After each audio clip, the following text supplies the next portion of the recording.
Alright, I have a few questions someone sent me that I wanted to go over. And the first one from this homework section says, the hourly wage of some Toyota automobile assembly line workers is being increased annually by the same percentage. If their wage went from 7 to 10.17, $7.17 in 7 years, what is the doubling time? I can see that a few things. It is increasing by the same percentage each year. It doesn't tell us what that percentage is, but it's the same percentage each year. And so that tells me, and by the way, you will have a formula sheet on your exam, but you'll have to know what formula to use. So let me show you what the formula sheet might look like. There are lots of ways you've seen these formulas, whether it's been in the video or in the textbook. And then those students who aren't in an OER course who have a different textbook might see it a different way. So some of these formulas have multiple versions of them next to each other, if you'll notice. But the ones we've learned so far, up to this point, we've learned these ones here. So we need to decide which one we're going to use here. Now it doesn't say continuously compounding or anything like that. It does say the same percentage, but it doesn't say continuously compounding. Even though it doesn't say that, we are going to use this formula here, which is for continuous compounding. Usually with real world problems, unless they tell you a compounding period, you can assume it's continuously compounding. This one right here would be if there's a compounding period mentioned. So maybe an interest rate that was compounding quarterly or something like that. Then our K, or in this case our N value, would be 4 for compounding quarterly. But again, if it's not mentioned, you can probably assume it's compounding continuously and just use the PERT formula. So I'm going to use the PERT formula, which says A equals PE to the RT. Now notice, even though you have the formula sheet, you have to know what each of the letters mean. It's not given to you explicitly what each of these letters mean. It's not labeled with which formula is which, so you still need to make sure you know these formulas really well and how to apply them to your problem. So P is the principal amount, or the initial amount. Some of them say P sub 0. But the initial amount in this one then is a 7. A is the amount that it turns into after the time period has passed. So it's going to turn into $10.17. We first need to find out what the rate is before we can find out how, what's the doubling time, how long it takes for the money to double. So it's a kind of a two-part problem. So E is just it's a number E. In your calculator you have an E button. And then we have the R, which we don't know, but we do know 7 years here. So put the 7 there. So the 7 in the T spot is different than the 7 that's in the P spot. This 7 is our P. This 7 is our T. And so we have this formula we need to solve. So as we solve this, we want to isolate the E term. So I'm going to divide both sides by 7 as my first step. Let's see, I did this before. So as you do these, make sure you don't round too soon. 1.45286. I'm going to go out pretty far, and you might even want to go out further. The further you go out, if you don't round to the very end, then you're going to get the most accurate answer in the end. Equals E to the 7R. I'll just reverse this. Now here's what we do when we're trying to solve for R, but it's up in the exponent spot. The only way to pull it down is to use the ln function, ln. And that, hopefully you learned that in the previous section. You can do it to both sides, but what that allows us to do, because of the properties of logs, again this goes back to one section back where we learned the properties of logs. Ln is a natural log. When you natural log an E, or any number, when you natural log, you can pull the power down in front. And that's a good thing because we want to solve for that power, but we wanted to solve for R, but it was up in the power spot. We have times the ln of E. This side we have the ln of 1.45286. Now the ln of E is 1. That's because the base of the ln is a E, and E to the 1 power is E. So that again goes back to properties of logs. Ln of E is just the number 1. So we just have 7R on the right side. We type this in our calculator, and we get about 0.0 5336. We divide both sides by 7, and we find that R is 0.053. Oh, let me see if I did this right. This is after, sorry. Going backwards. Once you divide it with 7. So let's find out what the ln, I have my calculator here, 1.45286 is 0.373534. Then we divide it with 7 so that we get the R alone.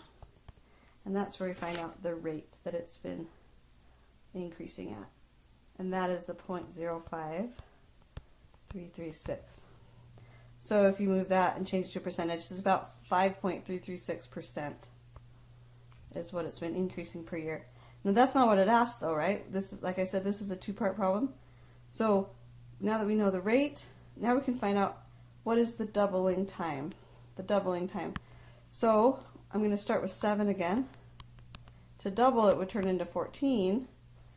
E to the R, now I know what R is, 0.05336, and T. And now I can solve for T much the same way because it T's up in the exponent spot. I'm going to divide both sides by 7 first to get the E alone. I'm going to ln both sides because that allows me to pull the power down in front. Because of the properties of logs, that allows me to pull it down. The ln of 2 equals 0.05336 t times the ln of e. But we know ln of e is just 1. So we just have 0.05336 t equals ln 2, and I'll let you finish that one off to solve for t.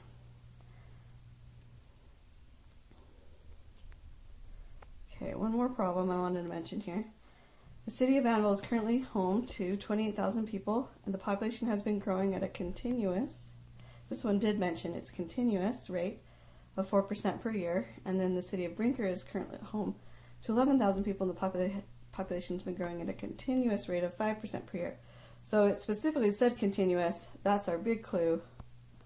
We're going to use A equals PE to the RT. 5% per year. In how many years will the populations of the two towns be equal? Two ways you could do this. You could graph them and find out where they cross. You could write each equation. So let's write each equation. One for Annville. Annville's population. After a certain amount of time, I don't know, so I'm going to leave it as an A. But the initial population was 28,000 people. E to the R. R is 4%. Remember when we put a percent in a formula, we need to change it to a decimal, so 0.04. T I don't know. That's what I want to know when they are crossing. I'll solve for T. That is for Annville. And then Brinker, I'm going to write another equation for. A equals their initial population, 11,000. E to the 0.05 T. Now you could graph each of these. You'd probably, if you did it in Desmos, you'd probably want to write Y equals. And in your calculator, if you're doing it on your graphing calculator, Y equals E. And then use an X for T. And same thing there, and find out where they cross. That would be a way to solve it. I want to just go through the way we would do it by hand, just so we could review some of the properties of logs. So, if I was going to do it by hand, I would take these two equations. I want to know when they're equal. So I'd set them equal to each other. So I would have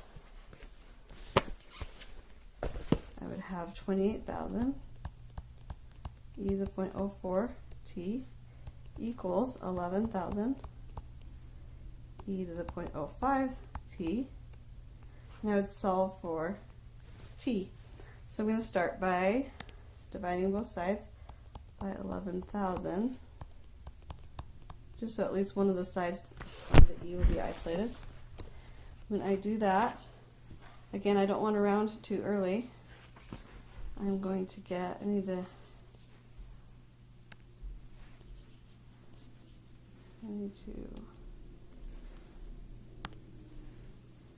give myself more room here.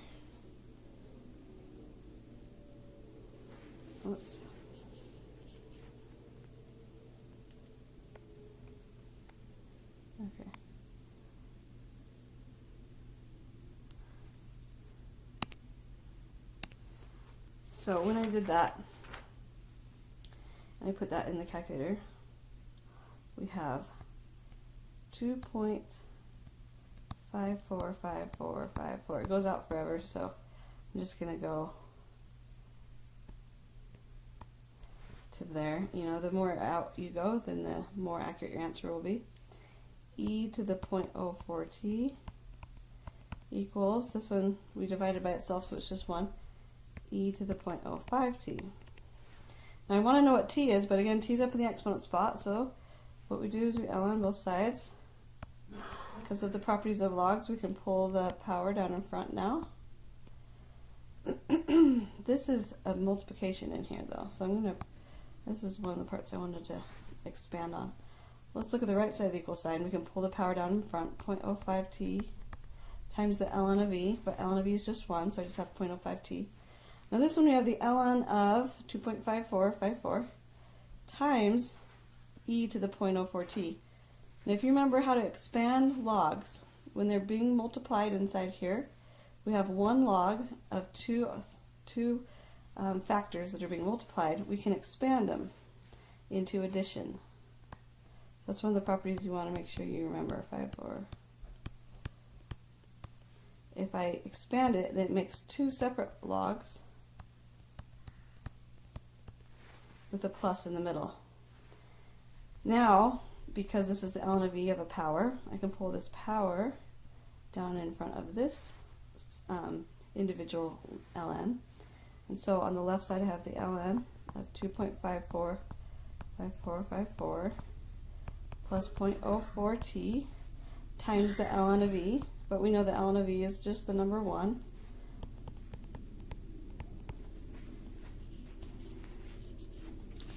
So we get, again on the right side, we just have 0.05t. Over here we have the ln of 2.545454 plus 0.04t. ln of e is 1. So I'm going to subtract.